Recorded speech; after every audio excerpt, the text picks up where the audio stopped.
cantora, professora e compositora. Ela tem uma voz doce que encanta os ouvintes mais exigentes. Já fez shows pela Europa e chegou até a Índia apresentando a música brasileira. Criou um projeto chamado Meninas do Brasil, que atravessou fronteiras e teve uma edição em Berlim. Há alguns anos formou uma dupla com Pedro Carneiro, que é um sucesso internacional. Minha convidada do perfil de hoje é Luísa Salles.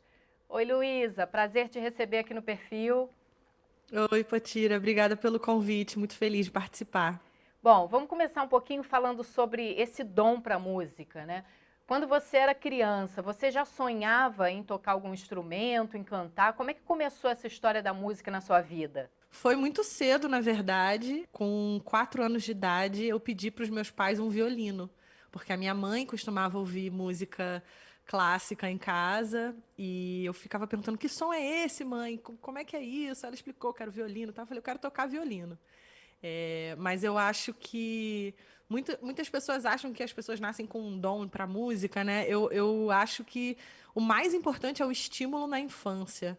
E eu vejo isso tanto como artista, como educadora, né? Com as minhas experiências como professora, que esse estímulo na infância é muito importante. Então, na minha infância, os meus pais me botaram na aula de música muito cedo. Meu bisavô era músico e pescador em São João Nossa. da Barra, no interior do estado do Rio. E claro que esse amor pela música vai sendo passado pela família, né? Então, minha irmã é cantora também, a Alice Salles. A gente tem um carinho pela música que atravessa gerações, assim, na família, com certeza. E aí, como é que começa essa história? Você estudou algum tipo de instrumento na infância? Como é que isso aconteceu?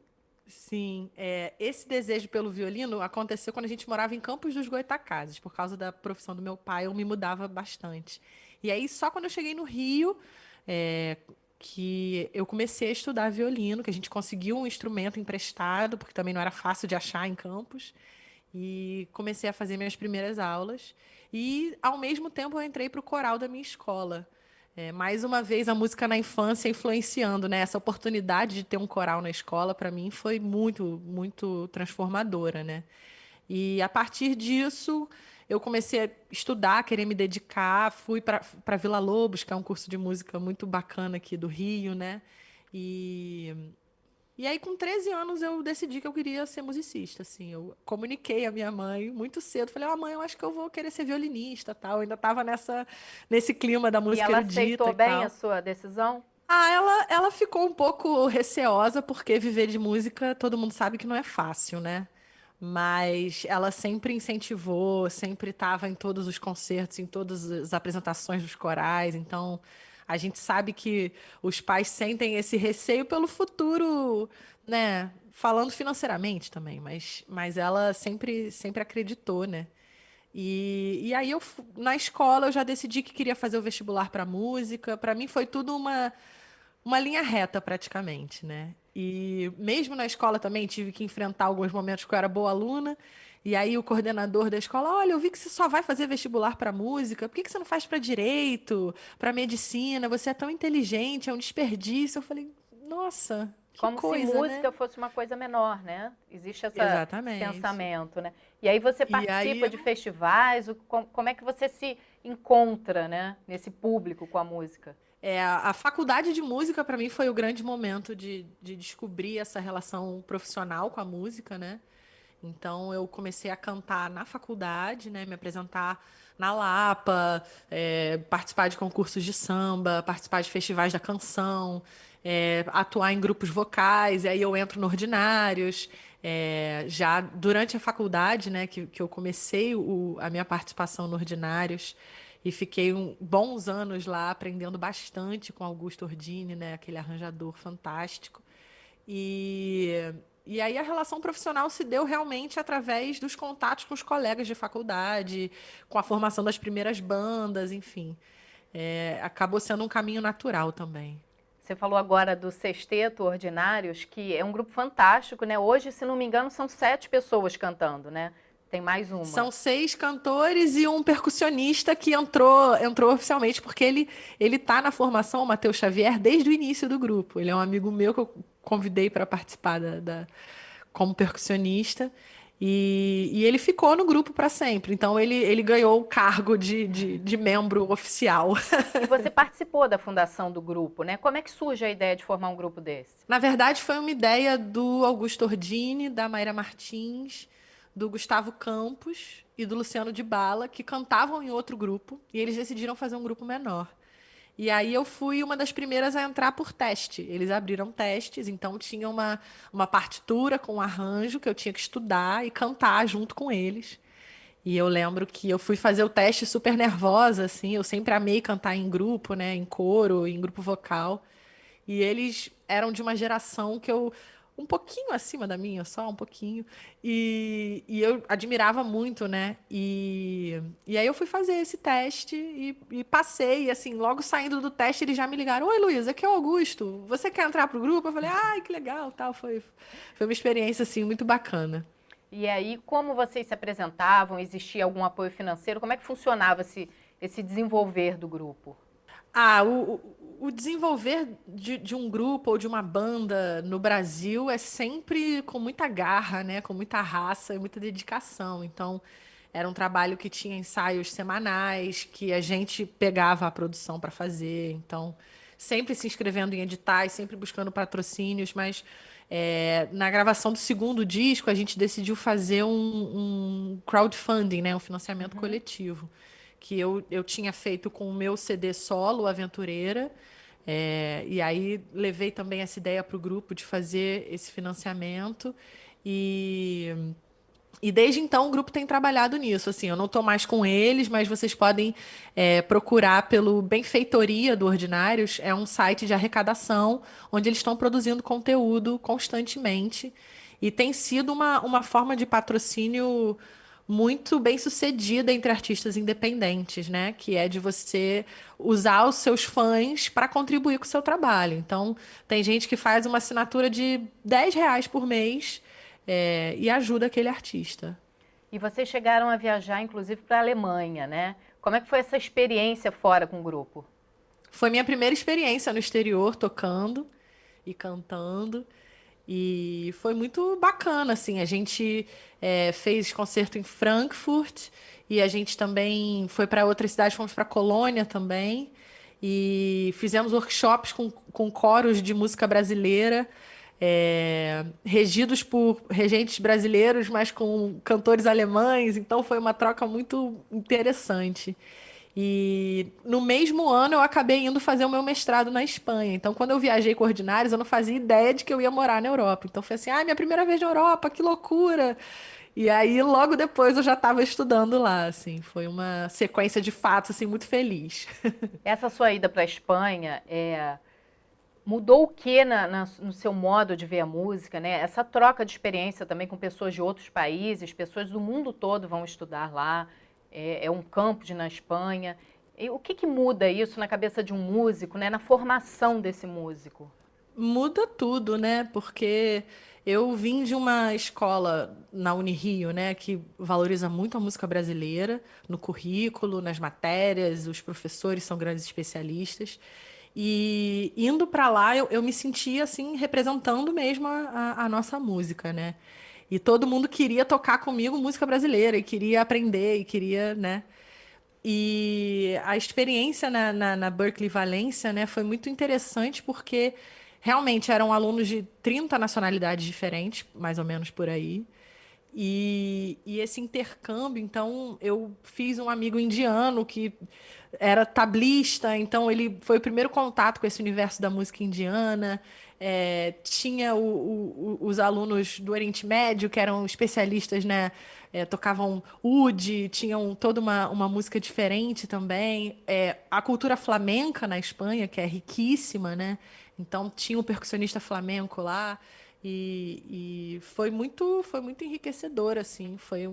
Com certeza, vida antes e depois dessa experiência. Agora eu queria colocar um trechinho de você participando da música Arrastão com o grupo Ordinários, que é fantástico, assim, é uma voz muito doce, sua voz, né? Obrigada. E o clipe é muito bonito também, né?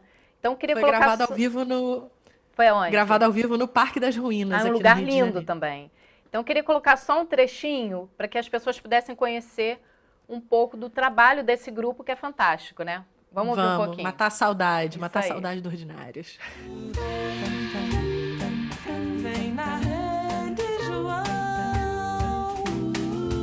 pra mim. Valha-me, meu nosso Senhor do Bom Fim. Nunca jamais se viu tanto peixe assim. Valha-me, meu nosso Senhor do Bom Fim. Ai, maravilhoso, Luísa. Agora, depois do grupo, você entra nesse mundo de CD solo, né? Que é uma nova expectativa, né? Nervoso de lançar um CD no Brasil. Como é que surge a possibilidade de você fazer esse trabalho independente, sozinha, e lançar esse CD que foi o Breve Leveza? Tem uma curiosidade, assim, que os 2 discos que eu gravei com Ordinários foram lançados no mesmo ano que os meus discos solo, né? Foi meio concomitante, assim. O Breve Leveza foi um disco que eu juntei meu rico dinheirinho trabalhando como professora e tive a oportunidade de conhecer um produtor maravilhoso, que é o Dan Garcia. Ele veio de Los Angeles para gravar comigo. E a gente formou uma banda incrível. E nesse primeiro álbum eu me coloco mais como intérprete, né? Ainda não tem uma composição, 2 composições minhas, e o resto são canções de colegas justamente da Faculdade de Música da Unirio. Também faço uma regravação do Djavan e uma da Rosa Passos. Eu quis me apresentar assim, essas são as minhas referências, essas são as pessoas que eu gosto de cantar, né? E foi muito interessante fazer isso muito jovem e um pouco destemida, assim, então eu fui fazendo, né? E qual a influência desses Mas, dois na sua carreira, do Djavan e da Rosa Passos? nossa, toda, assim, o Djavan é o artista que eu acho que eu conheço mais profundamente a discografia, de todos os grandes medalhões, assim, da música brasileira. Eu considero que o Djavan não acho que ele é o melhor de todos, longe de mim dizer isso, porque é uma briga difícil, mas é a obra que eu estudei mais, assim. Então, volta e meia sai um pouco da música dele nas minhas composições e o jeito dele de criar harmonias, de criar melodias e fraseados, e é impressionante. E, inclusive, eu já fiz um show em homenagem a ele ano passado. Foi um show bem bacana. E a Rosa Passos, como mulher e compositora, né? Que ela começa a acender em mim essa fagulha de olhar para as mulheres compositoras, né? Que quando eu descobri a Rosa Passos, eu descobri ouvindo a frase, porque ela é o João Gilberto de saias. Porque sempre tem que comparar com o homem, Com o né? Nunca homem, pode sim. ser. Ela é a Rosa Passos, ponto. Sim. E, e ela foi muito generosa, assim, quando eu gravei o disco, eu mandei para ela ouvir, enfim. E ela é uma artista brilhante, respeitadíssima no exterior. E no E o próprio Brasil, fato. inclusive, ela é pouco conhecida, né? Ela tem uma voz Exatamente. maravilhosa, as músicas dela são maravilhosas. E os brasileiros pouco conhecem essa riqueza. E ela foi minha maior inspiração para pegar o violão e começar a me acompanhar e compor no violão. Foi ela, com certeza. E como é que surge o segundo CD na sua carreira? O segundo CD ele vem depois do mestrado, né? Então eu fui viajar e aí mil coisas, né? Essa coisa de representar a música brasileira e de estar interagindo com músicos de outros países. E aí o Aventureira surge, as composições surgem nesse ano que eu tô lá fazendo esse mestrado. Eu me sinto mais capaz, assim, de compor e mais incentivada mesmo. E aí já é um disco que eu me coloco como compositora. E é produzido pelo Vinícius Castro, que é um parceiro meu de longa data. E enfim, é um disco que tem essa coisa do crowdfunding, né? De fazer a captação através do apoio do meu público. Foi uma experiência maravilhosa. Causa muita ansiedade, porque você fica ali esperando, vou bater a meta, não vou? Mas foi muito rico, assim. E também com uma banda de amigos que fizeram faculdade comigo, que são pessoas que eu amo muito. E aí todo esse amor tá no som, com certeza.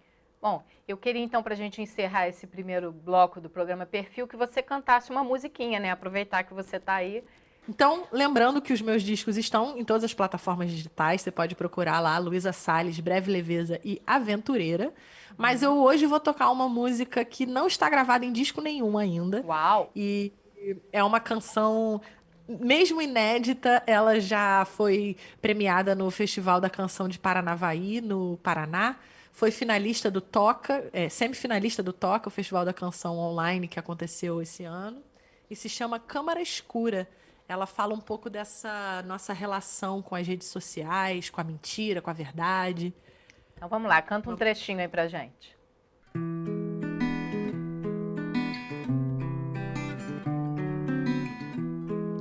A melhor versão dos fatos não passa na televisão.